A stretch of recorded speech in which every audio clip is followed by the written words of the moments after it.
Welcome to Lalitha's kitchen. இன்றைக்கி வந்து இட்லி தோசைக்கு தொட்டுன்னு சாப்பிட்ற மாதிரி ஒரு டேஸ்டியான சட்னி தான் பார்க்க போகிறோம். அதுக்கு வேண்டிய பொருட்கள் பார்க்கலாம். வெங்காயம், தக்காளி, இஞ்சி, பூண்டு, கருவேப்பிலை, கொத்தமல்லி, காஞ்ச மிளகாய் 8 எடுத்திருக்கேன். கொஞ்சமாக புளி, அப்புறம் டேஸ்ட்டுக்கு உப்பு, அவ்வளோதான். இதை வந்து எண்ணெயில் போட்டு வதக்கி அப்புறம் மிக்சரில் போட்டு அரைச்சி தாளிக்கணும். அவ்வளோதான், சட்னி ரெடி ஆகிடும். எண்ணெயை விட்டுக்கலாம். இதில் கடுகு 1 ஸ்பூன் நல்லா போட்டுக்கிறேன். அது கொஞ்சம் பொரிஞ்சு வரட்டும். கொஞ்சம் பருப்பு, உளுத்தம் பருப்பு சேர்த்துக்கிறேன். கொஞ்சமாக போட்டால் போதும் உளுத்தம் பருப்பு. காஞ்ச மிளகாய், வெங்காயம் 3 வெங்காயம் கட் பண்ணினேன் நான், மீடியம் சைஸு.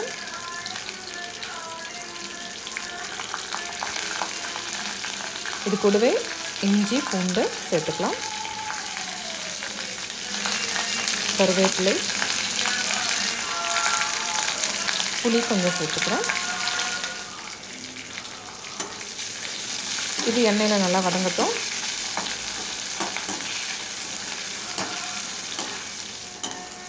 வெங்காயம் கொஞ்சம் வதங்கி வரும்போது தக்காளியை சேர்த்துடலாம்.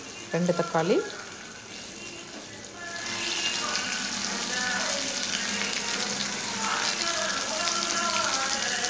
தக்காளியும் கொஞ்சம் நேரம் எண்ணெயில் வதக்கலாம். சும்மா லைட்டாக அந்த எண்ணெயில் வதங்கினா போதும், என்னோட அரைக்க தான் போதும்.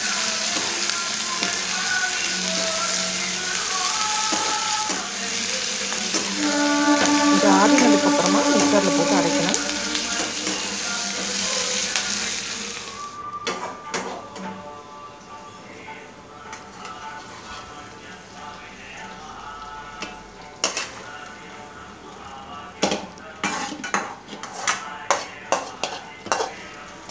மிக்சரில் போட்டுக்கிறேன். கொஞ்சம் ஆறினதுக்கப்புறம் அரைச்சிக்கலாம், இல்லை அப்படியே கூட அரைச்சிக்கலாம். இன்னும் கொஞ்சம் சூடாக இருக்கும், அவ்வளோதான். இதுக்கு மேலே கொஞ்சம் கருவேப்பிலையும் கொத்தமல்லியும் கைப்பிடி அளவுக்கு சேர்த்துக்கிறேன்.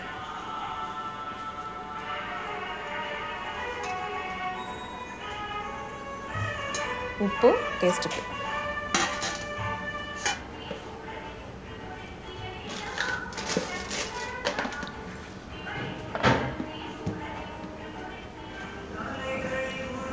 இதை அரைச்சாச்சு.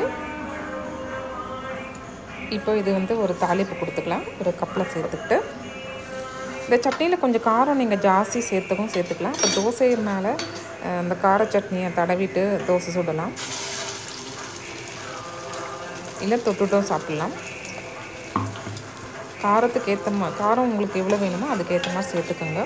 காஞ்ச மிளகாயை இது எண்ணெய் தாளிக்கிறதுக்கு பதிலாக டக்குன்னு அதை போட்டுட்டேன். அதனால் திருப்பியும் கடுகு, உளுத்தம் பருப்பு, கருவேப்பிலை போட்டு தாளித்து கொட்டியிருக்கேன். இப்போ இட்லி ஊற்றிக்கலாம். சட்னி ரொம்ப பிடிச்சிருக்கும்னு நினைக்கிறேன். செஞ்சு பாருங்கள், எப்படி இருந்துன்னு சொல்லுங்கள். உங்கள் கமெண்ட்ஸ் கொடுத்துட்டு சப்ஸ்கிரைப் பண்ணாதவங்க பண்ணிவிடுங்க. என்னோடய அடுத்த வீடியோவில் மீண்டும் சந்திக்கலாம். தேங்க்யூ.